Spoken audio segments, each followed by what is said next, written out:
Ya hemos hablado de la Ilíada, ahora lo que toca es hacer lo mismo que ya hemos hecho con la Odisea, es decir, vamos a explicar de forma más o menos rápida las características que yo considero principales en la Odisea. Bastante información es común con la Ilíada, así que no nos vamos a repetir. Y luego, y probablemente más importante, vamos a leer y a comentar algunos fragmentos, no necesariamente de los episodios más conocidos. Así le damos un poquito de variedad para no estar leyendo siempre que si el Cíclope, que si las sirenas, Circe, Calipso, etc.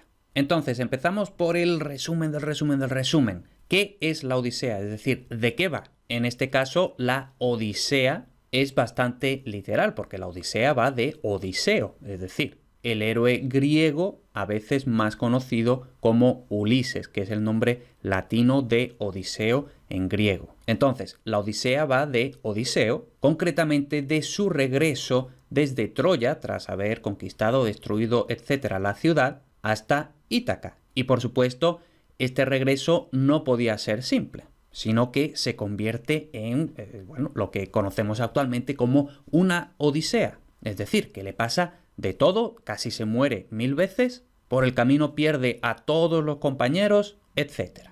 Entonces, esto del regreso de Odiseo a Ítaca se engloba en lo que podemos considerar el género de los nostoi.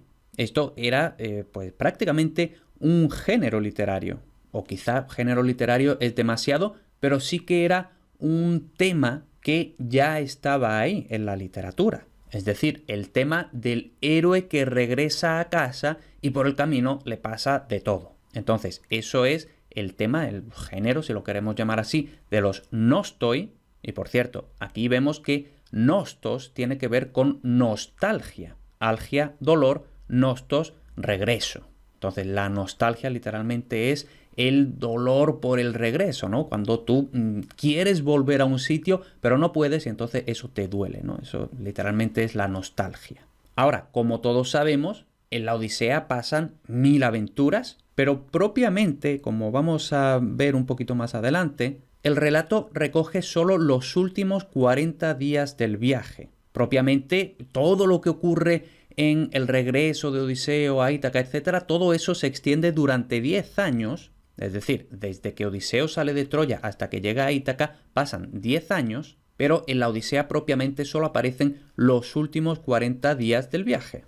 Ahora, ¿cómo es eso posible? Bueno, porque se usa la técnica narrativa de que muchas de las aventuras no ocurren de forma lineal, como habíamos dicho, por ejemplo, cuando estábamos hablando de la Ilíada, que la acción es muy lineal, simplemente pasa una cosa, pasa otra cosa, pasa otra cosa, y así, de forma lineal. En la Odisea, pues ya la técnica es algo más avanzada que en la Ilíada, y vamos a ver que gran parte de las famosísimas aventuras, ¿no? Que es el Cíclope, las sirenas, etcétera, etcétera, eso no se cuenta, vamos a decir, en directo de forma lineal, sino que eso es algo que Odiseo cuenta a posteriori, es decir, está en el palacio del rey Alcino, en el país de los feacios, etc., ya casi al final del viaje, y allí, en el palacio, cuenta lo que él ha experimentado en el pasado, ¿no? Entonces, mediante esta técnica se pueden contar muchas cosas, aunque propiamente el relato está confinado a estos 40 últimos días del viaje. Luego, una diferencia bastante grande entre la Ilíada y la Odisea, de esto también vamos a hablar un poquito más adelante, es que aunque englobamos tanto Ilíada como Odisea en los poemas homéricos, épica, etc., pero realmente hay bastantes diferencias. La principal es que el protagonista, Odiseo, no es un héroe como Aquiles. Aquiles era básicamente una auténtica máquina de matar. Era el más rápido, el más fuerte, el que tenía mejor técnica, de todo. Entonces, Aquiles, algo así como el soldado perfecto, Odiseo no. Odiseo, de hecho, se parece más al protagonista de una historia de aventuras. Por supuesto, Odiseo también es guerrero, también héroe. En la Ilíada, pues él también estuvo luchando, etcétera, etcétera. Pero en la Odisea no vamos a tener esas escenas de batallas, de que si lanzas que atraviesan cráneos, etcétera, etcétera. La Odisea es mucho más de aventuras, básicamente porque, como ya hemos comentado alguna vez, la caída de Troya básicamente supone el final de la época heroica. Entonces ya todos esos relatos heroicos, propiamente heroicos, ya terminan y a partir de ahora es una cuestión más de aventura. Podríamos incluso, bueno, un poco libremente, podríamos decir incluso de tipo relato picaresco.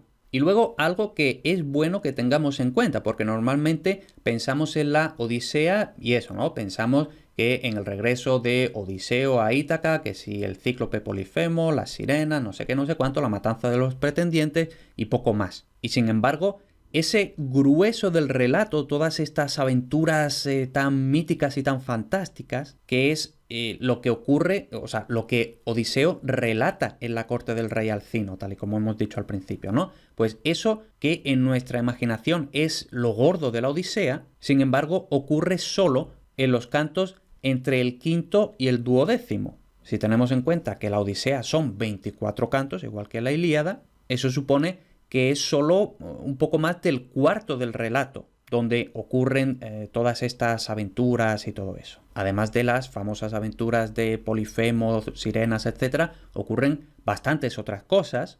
De hecho, el poema comienza con lo que se conoce como la telemaquia. Más o menos todos sabemos que el hijo de Odiseo era Telémaco, que además literalmente significa algo así como el que lucha desde la distancia. Entonces, los primeros 4 cantos realmente son de todas estas investigaciones, todas las pesquisas que hace Telémaco para intentar encontrar a su padre. Luego, efectivamente, entre el canto quinto y duodécimo tenemos todos los relatos al rey Alcino, etc.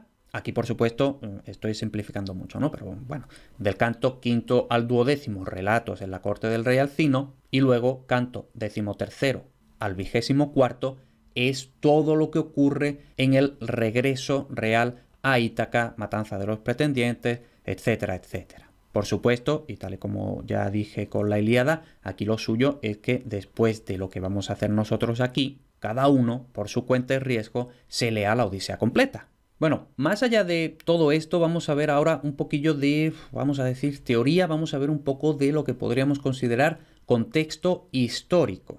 Como ya sabemos, Homero, así en general, habría compuesto hacia el siglo IX, VIII, aunque es posible que la Odisea propiamente fuera incluso del siglo VII. Pero bueno, ya sabemos. Siglo VIII a.C. Esto de hecho encajaría históricamente con el comienzo de las colonizaciones griegas por el Egeo, el sur de Italia, etc. ¿Vale? Entonces, la Odisea, quizá en la composición o la, no sé, popularización, la composición, compilación de la Odisea podría haber estado motivada por las colonizaciones históricas griegas, es decir, cuando los griegos salen de lo que es propiamente Grecia y se van a colonizar otras partes del Egeo, Mediterráneo, etc. Si lo pensamos, al fin y al cabo, eso es un poco lo que hace Odiseo. Odiseo, en toda la Odisea, pues va de un sitio a otro. Y de hecho, en los propios poemas, los datos, los detalles geográficos son bastante precisos. De hecho, por ahí hay recursos donde se simula la trayectoria, todo el viaje que hizo Odiseo a lo largo del Mediterráneo, etc. Entonces, como digo, es bastante probable que la motivación de la composición de la Odisea estuviera conectada con las colonizaciones históricas griegas del Egeo, Mediterráneo, etc. Y podemos decir que consecuentemente en todo este peregrinar, todo este deambular por los mares, etc., y al fin y al cabo deambular por diversos mares, diversos territorios, diversos pueblos, etc., que de hecho, como vamos a ver, eso es algo que se dice en el propio proemio de la Odisea, ¿no? Todo este deambular por diversos pueblos, diversos y diferentes pueblos, variopintos podemos decir incluso, ¿no? Pues eso también aparece reflejado en el poema, ¿no? Por supuesto, tenemos elementos del ciclo troyano, incluso tenemos elementos del ciclo de Jasón y los argonautas, y quizá más interesante todavía, hay muchos elementos del folclore pregriego. Sabemos que, por ejemplo, en la mitología griega, muchas divinidades, que no son los típicos dioses del Olimpo, etcétera, sino divinidades más antiguas, muchas de ellas son de sustrato pregriego. que luego son arrinconadas o sustituidas, etcétera, por los dioses propiamente griegos, pero que todavía hay restos de religión, de mitología pregriega en la mitología griega. Entonces, mezcla de elementos del ciclo troyano, de Jasón y los argonautas, folclore pregriego, también folclore próximo oriental, fenicio, etc. Y ya por último, antes de leer y comentar, algunas características más o menos sueltas, sobre todo comparando Odisea con Ilíada. Habíamos dicho que la Ilíada puede considerarse un poema pesimista, la Odisea, en cambio, podemos considerarla optimista. Básicamente, tenemos esa lucha constante de Odiseo, ese deseo de sobrevivir. Incluso cuando le dan tortas por todas partes, Odiseo sigue luchando todo el rato por sobrevivir. Otra diferencia importante respecto a la Ilíada es que la Odisea es un relato más de lo que podemos decir, más del pueblo, más de la gente normal. En la Ilíada, al fin y al cabo, pues tenemos toda esta guerra, los nobles, los reyes griegos, troyanos, no sé qué, el palacio, las asambleas, todo eso que es mucho más de la nobleza. En cambio, en la Odisea tenemos mucha más gente normal e incluso hay mucho más interés en las mujeres. De hecho, ese es uno de los argumentos de la teoría que dice que el autor de, al menos, la Odisea es de hecho no Homero, sino una mujer. Y además de todo esto, aparecen personajes que, bueno, que no son propios, vamos a decir, no son propios de la épica, ¿no? Incluso el porquero Eumeo, que aparece como un personaje que podemos considerar más o menos decisivo, y como vemos es un porquero, es decir, el que se encarga de los puercos. También es más variado y variopinto que la Ilíada, no solo en sus escenarios, bueno, por supuesto, la Odisea pues está por todo el Mediterráneo, Egeo, etcétera, y no se limita a el campo de batalla, el palacio, las asambleas, etcétera, sino que hay prácticamente de todo, sino también en su narración. Habíamos dicho ya que la Ilíada era súper lineal y que un poco por compensar esa linealidad, para darle un poco de colorido al relato, había muchos símiles épicos, ¿no? Normalmente de la naturaleza, animales, etc. En la Odisea la técnica narrativa es bastante más compleja. De hecho, la Odisea empieza con lo que se conoce in medias res, es decir, que la acción comienza a medias y luego se va yendo hacia atrás, hacia adelante, van ocurriendo cosas de forma paralela, se cuenta una historia dentro de una historia, ¿no? Básicamente, por ejemplo, todo esto de que cuando Odiseo está en la corte de los feacios, en la corte del rey Alcino, ahí es cuando cuenta todas sus aventuras anteriores, etcétera, etcétera. Como digo, ahora vamos a lo más interesante, en mi opinión. Esas son algunas cosillas que quería decir sobre la Odisea. Ahora vamos a leer y comentar un poquito. El primer fragmento es, por supuesto, el inicio de la Odisea. Canto primero, versos del 1 al 95. Igual que con la Ilíada, uso la traducción de Luis Segalay Estaleya y comienza así. Háblame, musa, de aquel varón de multiforme ingenio que después de destruir la sacra ciudad de Troya anduvo peregrinando larguísimo tiempo, vio las poblaciones y conoció las costumbres de muchos hombres y padeció en su ánimo gran número de trabajos en su navegación por el Ponto, en cuanto procuraba salvar su vida y la vuelta de sus compañeros a la patria. Entonces aquí otra vez vemos esta invocación a la musa, ahora sí usa la palabra musa, y habla del varón de multiforme ingenio que después de destruir la sacra ciudad de Troya va peregrinando larguísimo tiempo, básicamente 10 años peregrinando, tratando de volver a casa, y luego aquí habla de eso, ¿no? De las poblaciones y conoció las costumbres de muchos hombres, aquí hombres en el sentido de pueblos. Y por supuesto padeció en su ánimo gran número de trabajos. Aquí trabajo con este significado antiguo de penalidades. Y vemos que la misión era básicamente eso. En cuanto procuraba salvar su vida, esa era la misión principal, salvarse. Y por supuesto, bueno, si ya puede ser que también los compañeros, perfecto. Pero lo principal es salvarse a sí mismo, si puede ser los compañeros, que al final no pudo ser. ¿Por qué? Mas ni aun así pudo librarlos como deseaba, y todos perecieron por sus propias locuras. Insensatos, comiéronse las vacas del sol, hijo de Hiperión, el cual no permitió que les llegara el día del regreso. Oh diosa, hija de Júpiter, cuéntanos, aunque no sea más que una parte de tales cosas. Entonces, tras hacer lo que podría ser un resumen del resumen, vuelve a invocar a la musa, en este caso la llama diosa hija de Júpiter, Y dice, cuéntanos aunque no sea más que una parte de tales cosas, ¿no? Entonces aquí también hace un poco de referencia a eso. Por supuesto, no hace falta que nos cuentes los 10 años, pero bueno, al menos una parte. Eso es propiamente el proemio y ahora empieza ya la acción en sí misma.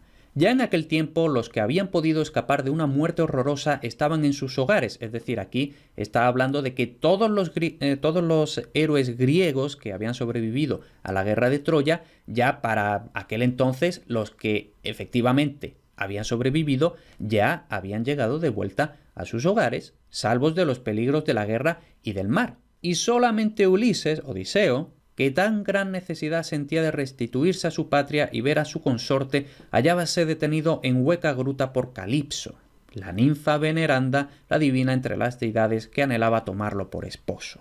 Este episodio de Calipso, anteriormente Circe, etc., son cosas sueltas de las muchas que le fueron pasando, ¿no? Aquí básicamente hallábase detenido por Calipso, ¿no? Calipso, aunque fuera una ninfa, que fuera muy hermosa y todo eso, pero básicamente Calipso lo había seducido / secuestrado, porque anhelaba tomarlo por esposo, pero Ulises lo único que quería ya era volver a casa a ver a su, consorte, ¿no? A su mujer Penélope.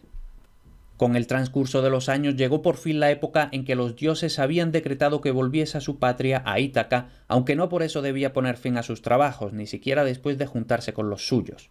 Es decir, aquí ya va adelantando que realmente llegar a Ítaca, ese no es el final todavía, porque en Ítaca todavía hay follón. Entonces aquí ya ha pasado mucho tiempo que Odiseo está tratando de llegar a casa, no puede, y todos los dioses le compadecían a excepción de Neptuno, Poseidón, que permaneció constantemente airado contra el divinal Ulises hasta que el héroe no arribó a su tierra. Como se ve luego en el relato de la Odisea, Neptuno, Poseidón, está airado contra el divinal Ulises porque Odiseo, en el famoso episodio del Cíclope, cegó al Cíclope y este Cíclope, Polifemo, era hijo de Neptuno. Entonces, Neptuno, Poseidón, en venganza, se esforzaba por evitar que Odiseo pudiera llegar a casa.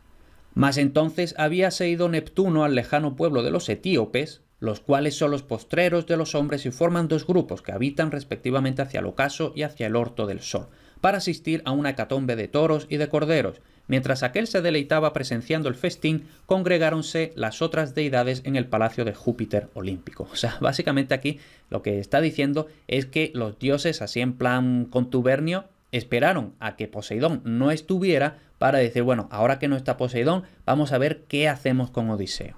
Entonces están en el palacio de Júpiter olímpico, es decir, en el Olimpo, y fue el primero en usar de la palabra el padre de los hombres y de los dioses, porque en su ánimo tenía presente al ilustre Egisto, a quien matara el preclaro Orestes Agamemnónida. Básicamente, Orestes era el hijo de Agamenón que mató a Egisto en venganza de que Egisto había matado a Agamenón, ¿no? Entonces, pues claro, si matan a tu padre, pues tú tienes que matar al que mató a tu padre. Y precisamente este episodio ocurrió cuando Agamenón consiguió llegar de regreso a casa, ¿no? Entonces, pues dice, bueno, aquí, en este caso, tras el regreso de Agamenón, hubo un follón. Entonces, pues bueno, teniendo eso en mente, acordándose de él, habló a los inmortales de esta manera. Oh dioses, ¿de qué modo culpan los mortales a los númenes? Los númenes son los dioses, las divinidades. Dicen que las cosas malas les vienen de nosotros y son ellos quienes se atraen con sus locuras infortunios no decretados por el destino. Entonces, bueno,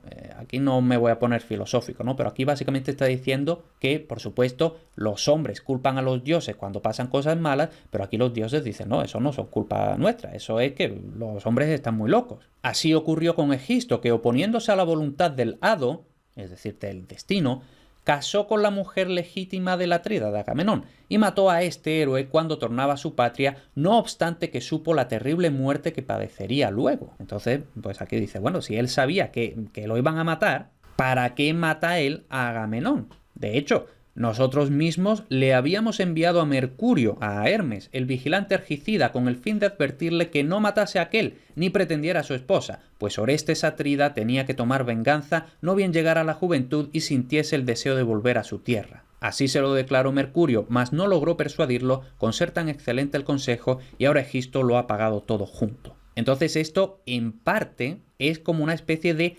antecedente de todo, bueno, de toda esta telemaquia, ¿no? De las aventuras de Telémaco para encontrar a su padre, que al fin y al cabo viene motivado en gran parte por esta rabia de Telémaco hacia los pretendientes. Entonces vemos que hay muchas similitudes. Orestes se venga de Egisto, el pretendiente, porque Egisto ha hecho algo malo contra su padre, Agamenón. Pues aquí básicamente lo mismo. Telémaco ya está empezando a tramar venganza contra los pretendientes porque, por supuesto, están deshonrándolo a él y a su madre y por extensión a su padre, que quizá está muerto, quizá no. Total, que aquí mucho drama. Con ese antecedente en mente vamos a ver si podemos llegar a mejor puerto en esta ocasión. Respondióle Minerva, Atenea, la deidad de los brillantes ojos: Padre nuestro, Saturnio, el más excelso de los que imperan, aquel yaza en la tumba por haber padecido una muerte muy justificada, así perezca quien obre de semejante modo. Es decir, y esto lo habíamos comentado ya, quien sea injusto, quien haga cosas malas, ha de morir. Porque, bueno, supuestamente la vida es justa, entonces quien es injusto tiene que morir. Entonces vemos que Atenea empieza dura, pero inmediatamente hace esta transición, podemos decir. Pero se me quiebra el corazón por el prudente y desgraciado Ulises, que mucho tiempo ha padece penas lejos de los suyos, en una isla azotada por las olas en el centro del mar, isla poblada de árboles, en la cual tiene su mansión una diosa, la hija del terrible Atlante, de aquel que conoce todas las profundidades del Ponto y sostiene las grandes columnas que separan la tierra y el cielo. La hija de este dios retiene al infortunado y afligido Ulises, no cejando en su propósito de embelesarle con tiernas y seductoras palabras para que olvide a Ítaca, mas el héroe, que está deseoso de ver el humo de su país natal, ya de morir siente anhelos. Es decir, que ya de desesperación, pues ya Odiseo, incluso que ya prefiere morirse a seguir allí lejos de Ítaca. Y a ti, Júpiter olímpico, no se te conmueve el corazón, no te era acepto Ulises cuando sacrificaba junto a los bajeles de los argivos. ¿Por qué así te has airado contra él, oh Jove? Entonces aquí vemos que Atenea le echa en cara todo esto a Júpiter, ¿no? Al fin y al cabo, si Júpiter es el rey de los dioses todopoderoso, etc., ¿por qué consiente esto? Y contestóle Júpiter, que amontona las nubes: Hija mía, ¿qué palabras se te escaparon del cerco de los dientes? ¿Cómo quieres que ponga en olvido al divinal Ulises, que por su inteligencia se señala sobre los demás mortales y siempre ofreció muchos sacrificios a los inmortales dioses que poseen el anchuroso cielo? Pero Neptuno, es decir, aquí básicamente está diciendo, no es que yo me haya olvidado, yo sé que Ulises es muy bueno, no sé qué, no sé cuánto. El problema es Neptuno. Pero Neptuno, que ciñe la tierra, le guarda vivo y constante rencor porque cegó al Cíclope, al deiforme Polifemo, que es el más fuerte de todos los cíclopes y nació de la ninfa Toosa, hija de Forcis, que impera en el mar estéril, después que ésta se ayuntara con Neptuno en honda cueva. Desde entonces Neptuno, que sacude la tierra, si bien no se ha propuesto matar a Ulises, hace que vaya errante lejos de su patria, ¿no? Entonces aquí un poco de Neptuno en plan psicópata, lo típico de las películas, ¿no? No te voy a matar porque eso sería demasiado bueno para ti, así que vas a sufrir eternamente, ¿no? Entonces, si bien no se ha propuesto matar a Ulises, hace que vaya errante lejos de su patria. Mas tratemos de la vuelta del mismo y del modo como haya de llegar a su patria. Y Neptuno depondrá la cólera que no le fuera posible contender solo y contra la voluntad de los dioses con los inmortales todos. Es decir, bueno, hemos tenido que esperar a que Neptuno se vaya, pero bueno, si ahora, cuando Neptuno no está, hacemos esta especie de conjuración entre todos, cuando Neptuno se entere, pues ya no va a poder hacer nada contra todos nosotros.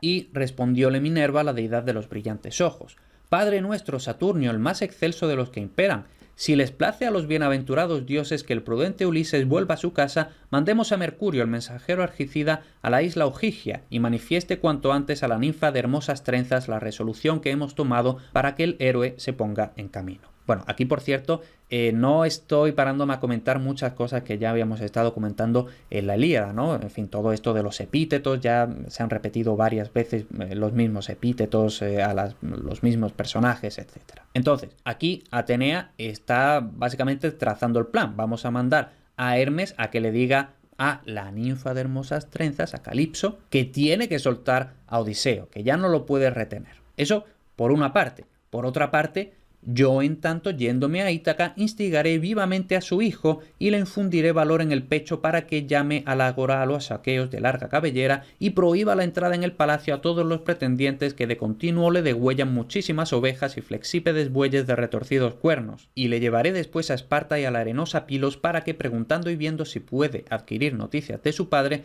consiga ganar honrosa fama entre los hombres. Es decir, Atenea irá a Ítaca para instigar a su hijo, a Telémaco, que hasta entonces era un niño, pero ya en este punto ya era un hombretón, entonces ya puede empezar a hacer cosas de hombres, ¿no? Ya le infundiré valor en el pecho. Y entonces hasta ese momento ha tenido que estar consintiendo los abusos de los pretendientes, pero ya no más, ¿vale? Entonces este es el comienzo de la telemaquia, los 4 primeros cantos. Ahora saltamos al canto sexto. Y este es el típico canto que siempre se lee en el instituto, ¿no? Pero me parece interesante precisamente por mostrar todo esto de lo que había comentado del poema del pueblo. De que aparecen, bueno, aunque vamos a ver que también, pero sí, ¿no? Entonces, vamos allá. Mientras así dormía el paciente divinal Ulises, es decir, aquí pues había naufragado, casi se muere, no sé qué, no sé cuánto, entonces pues una vez que llega a tierra se queda dormido del cansancio.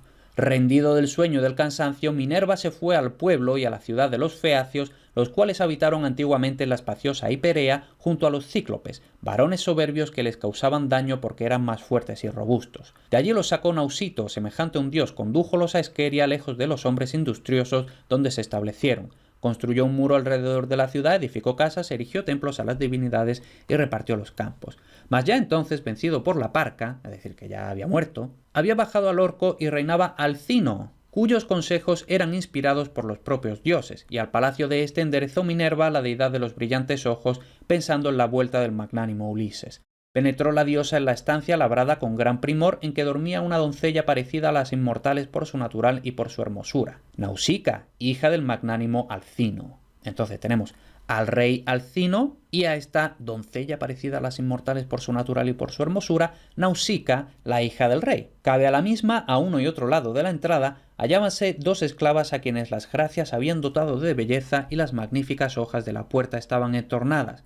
Minerva se lanzó como un soplo de viento a la cama de la joven, púsose sobre su cabeza y empezó a hablarle, tomando el aspecto de la hija de Dimante, el célebre marino, que tenía la edad de Nausica y érale muy grata. De tal suerte transfigurada, dijo Minerva, la de brillantes ojos, ¿no? Entonces esto es muy constante en general, pero especialmente en la Odisea. Todo esto de que los dioses, y muy frecuentemente Atenea, Minerva, se transforman en mortales, fingen ser mortales para interactuar con los mortales. Entonces Atenea va ante Nausica, se transforma de una amiga suya y le dice: Nausica, ¿por qué tu madre te parió tan floja? Tienes descuidadas las espléndidas vestiduras y está cercano tu casamiento, en el cual has de llevar lindas ropas, proporcionándoselas también a los que te conduzcan, que así se consigue gran fama entre los hombres y se huelgan el padre y la veneranda madre, ¿no? Entonces aquí, pues bueno, tenemos esto que es totalmente de la vida cotidiana, ¿no? Esto, bueno,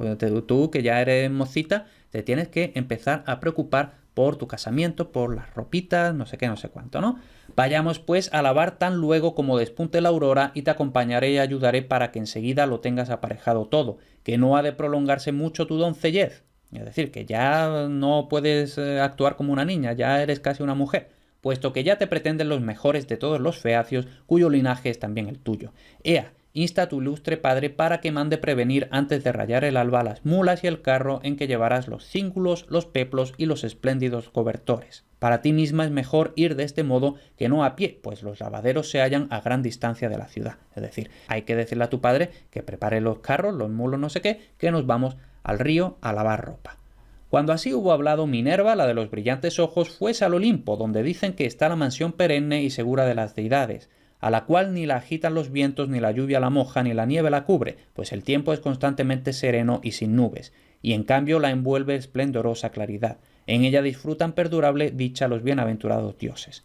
Allí se encaminó, pues, la de los brillantes ojos, tal luego como hubo aconsejado a la doncella, ¿no? Entonces aquí, aunque habíamos dicho, ¿no? Bueno, se supone que los hombres toman sus propias decisiones, no sé qué, Y aquí, realmente no. O sea, muchas veces los hombres toman sus decisiones, tal y como aquí, manipulados por los dioses. Es decir, si no fuera por Atenea, Nausicaa pues habría estado en casa durmiendo no sé qué, no sé cuánto. Pero no, viene Atenea, le dice, oye, que tienes que ir a lavar la ropa. Y por supuesto, aquí lo importante no es lavar la ropa. Lo importante es que cuando vayas a lavar la ropa, te vas a encontrar allí tirado medio muerto a Odiseo y etcétera.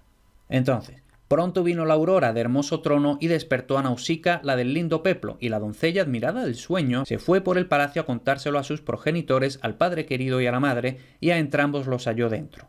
A esta sentada junto al fuego con las siervas, hilando lana de color purpúreo, y a aquel cuando iba a salir para reunirse en consejo con los ilustres príncipes, pues los más nobles feacios le habían llamado, ¿no? Entonces, bueno, vemos aquí lo típico, ¿no? El rey haciendo cosas importantes y la reina, aunque sea reina, pero siendo mujer, pues, bueno, hilando lana de color purpúreo. Detúvose Nausicaa muy cerca de su padre y así le dijo: «Padre querido, ¿no querrías aparejarme un carro alto de fuertes ruedas en el cual transporte al río para lavar los hermosos vestidos que tengo sucios? A ti mismo te conviene llevar vestiduras limpias cuando con los varones más principales deliberas en el consejo. Tienes además 5 hijos en el palacio, 2 ya casados y 3 que son mancebos florecientes y cuantas veces van al baile quieren llevar vestidos limpios, y tales cosas están a mi cuidado».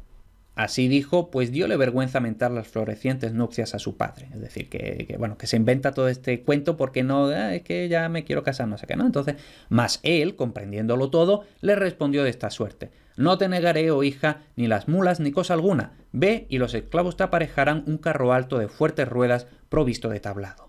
Dichas tales palabras, dio la orden a los esclavos, que al punto le obedecieron. Aparejaron fuera de la casa un carro de fuertes ruedas propio para mulas, y conduciendo a éstas unciéronlas al yugo. Mientras tanto, la doncella sacaba de la habitación los espléndidos vestidos y los colocaba en el pulido carro. Su madre púsole en una cesta toda clase de gratos manjares y viandas, echóle vino en un cuero de cabra, y cuando aquella subió al carro, entrególe líquido aceite en una ampolla de oro a fin de que se ungiese con sus esclavas. Nausicaa tomó el látigo y, asiendo las lustrosas riendas, azotó las mulas para que corrieran. Arrancaron éstas con estrépito y trotaron ágilmente, llevando los vestidos y a la doncella, que no iba sola, sino acompañada de sus criadas. Tan pronto como llegaron a la bellísima corriente del río, donde había unos lavaderos perennes con agua abundante y cristalina para lavar hasta lo más sucio, desuncieron las mulas y echáronlas hacia el vorticioso río a pacer la dulce grama. Tomaron del carro los vestidos, lleváronlos al agua profunda y los pisotearon en las pilas, compitiendo unas con otras en hacerlo con presteza. Después que los hubieron limpiado, quitándoles toda la inmundicia, tendiéronlos con orden en los guijarros de la costa que el mar lavaba con gran frecuencia. Acto continuo se bañaron, se ungieron con pingüe aceite y se pusieron a comer en la orilla del río, mientras las vestiduras se secaban a los rayos del sol. Apenas las esclavas y Nausicaa se hubieron saciado de comida, quitáronse los velos y jugaron a la pelota, y entre ellas Nausicaa, la de los niveos brazos, comenzó a cantar. Entonces vemos aquí que todo esto parece bastante bucólico, o sea, totalmente no épico.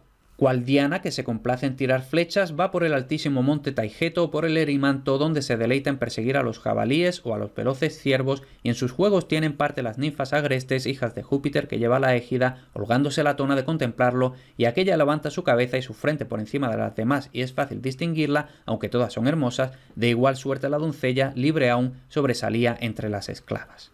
Entonces aquí tenemos un símil épico bastante largo, ¿no? Está comparando a Nausicaa con Diana, con Artemis. Mas cuando ya estaba a punto de volver a su morada, unciendo las mulas y plegando los hermosos vestidos, Minerva, la de los brillantes ojos, ordenó otra cosa para que Ulises recordara del sueño, es decir, que se despertara, ¿no? Aquí este uso muy antiguo de recordar con el significado de despertar, ¿no? Que todavía está en portugués. Entonces, para que Ulises recordara del sueño y viese a aquella doncella de lindos ojos que debía llevarlo a la ciudad de los feacios, ¿no? Entonces, Ulises estaba todavía allí, dormido, medio muerto, y entonces Minerva, Atenea, mete mano para que Nausicaa y Ulises se encuentren. La princesa arrojó la pelota a una de las esclavas y erró el tiro, echándola en un hondo remolino, y todas gritaron muy fuertemente. Despertó con esto el divinal Ulises, y sentándose revolvía en su mente y en su corazón estos pensamientos. ¡Ay de mí! ¿Qué hombres deben de habitar esta tierra a que he llegado? ¿Serán violentos, salvajes e injustos, u hospitalarios y temerosos de los dioses? Desde aquí se oyó la femenil gritería de jóvenes ninfas que residen en las altas cumbres de las montañas, en las fuentes de los ríos y en lugares pantanosos cubiertos de hierba. Bueno, aquí Odiseo, todavía un poco, bueno, con el cansancio, no sé qué, con recién despertado. Se cree que estas niñas que simplemente estaban allí jugando a la pelota y gritando, se cree que son las ninfas, ¿no? Me encuentro por ventura cerca de hombres de voz articulada. Ea, yo mismo probaré de salir e intentaré verlo. ¿Vale? Entonces, aquí es básicamente cómo se conocen Odiseo y Nausicaa. Como ya he dicho, vemos que es un fragmento súper poco épico. Es todo, como digo, muy bucólico, todo muy inocente. Ahora cambiamos totalmente de tercio, estamos en el canto 11, cuando Odiseo baja a los infiernos y justo antes del fragmento estaba hablando con Agamenón. O sea, allí pues conjura a los muertos, no sé qué, los muertos van a encontrarse con Odiseo y justo antes del fragmento estaba hablando con Agamenón. Mientras nosotros estábamos afligidos diciéndonos tan tristes razones y derramando copiosas lágrimas, vinieron las almas de Aquiles, hijo de Peleo, de Patroclo, del irreprochable Antíloco y de Áyax, que fue el más excelente de todos los dánaos en cuerpo y hermosura después del eximio Pelida. Reconocióme el alma del Eácida, es decir, de Aquiles, el de los pies ligeros, y, lamentándose, me dijo estas aladas palabras. Laertíada de jovial linaje, Laertíada porque Odiseo es hijo de Laertes. Ulises, fecundo en recursos, desdichado, ¿qué otra empresa mayor que las pasadas revuelves en tu espíritu? Es decir, desdichado porque, bueno, al fin y al cabo has tenido que venir aquí a bajar a los infiernos, ¿no? Es decir, ¿qué tramas que es tan importante, incluso más importante que la conquista de Troya? ¿Qué otra empresa mayor que las pasadas revuelves en tu espíritu? ¿Cómo te atreves a bajar al orco donde residen los muertos, que están privados de sentido y son imágenes de los hombres que ya fallecieron? Así se expresó y le respondí diciendo. Entonces vemos aquí que este relato, al contrario que en muchos otros momentos, este relato es en primera persona, porque, al fin y al cabo, aquí está Odiseo contando lo que ha hecho anteriormente, ¿no? Entonces está contando el relato en primera persona, ¿no? Y le respondí diciendo: «Oh Aquiles, hijo de Peleo, el más valiente de los aquivos, vine por el oráculo de Tiresias por si me diese algún consejo para llegar a la escabrosa Ítaca, que aún no me acerqué a la Acaya ni entré en mi tierra, sino que padezco infortunios continuamente. Pero tú, oh Aquiles, eres el más desdichoso de todos los hombres que nacieron y han de nacer, puesto que antes, cuando vivías, los argivos te honrábamos como a una deidad, y ahora, estando aquí, imperas poderosamente sobre los difuntos. Por lo cual, oh Aquiles, no has de entristecerte porque estés muerto». Entonces aquí vemos que Odiseo, un poco, no sé, inocentón, le dice todas estas cosas bonitas a Aquiles, y Aquiles, en cambio, le dice otra cosa. Así le dije y me contestó enseguida: «No intentes consolarme de la muerte, esclarecido Ulises. Preferiría ser labrador y servir a otro, a un hombre indigente que tuviera pocos recursos para mantenerse, a reinar sobre todos los muertos». Entonces, esto que aquí en este fragmento, si no estás prestando mucha atención, pasa un poco desapercibido, pero esta es una cita bastante famosa, ¿no? Aquí cuando Aquiles básicamente le dice que preferiría ser un pobretón en el mundo de los vivos a ser el rey en el mundo de los muertos. Entonces le suelta eso y luego: «Mas ea, háblame de mi ilustre hijo, dime si fue a la guerra para ser el primero en las batallas o se quedó en casa. Cuéntame también si oíste algo del eximio Peleo», recordemos, Peleo es el padre de Aquiles, «y si conserva la dignidad real entre los numerosos mirmidones o le menosprecian en la Hélade y en Ptía porque la senectud debilitó sus pies y sus manos. Así pudiera valerle a los rayos del sol, siendo yo cual era en la vasta Troya, cuando mataba guerreros muy fuertes combatiendo por los argivos». Es decir, aquí Aquiles está preocupado por su padre Peleo, es decir, ahora que ya, pues bueno, ya ha acabado la época heroica, Aquiles ha muerto, etc., ¿qué ha sido de Peleo?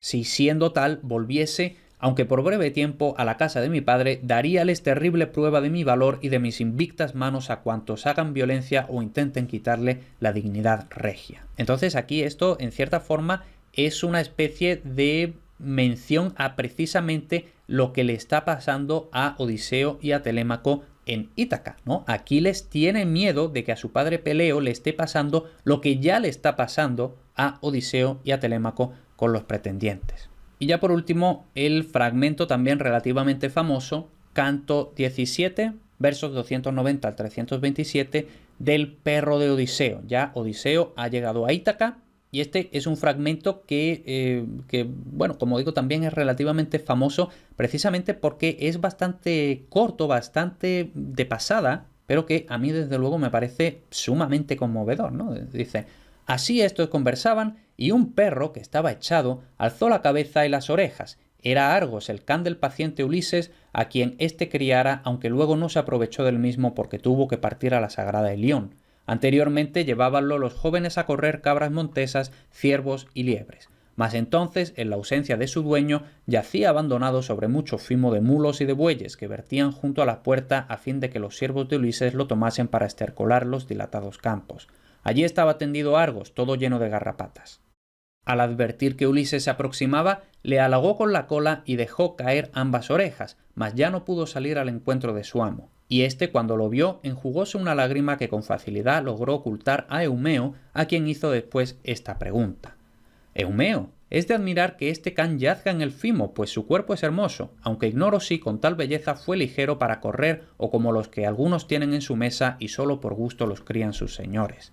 ¿Y tú le respondiste así? ¿Por qué hizo Eumeo? Bueno, aquí tenemos que tener en cuenta que cuando Odiseo llega a Ítaca, él tiene que disfrazarse de mendigo. Entonces aquí pues todavía no se sabe qué es Odiseo, ¿no? Por cierto, esto es curioso porque aquí dice y tú le respondiste así porque hizo Eumeo, ¿no? O sea, parece que está hablando con Eumeo.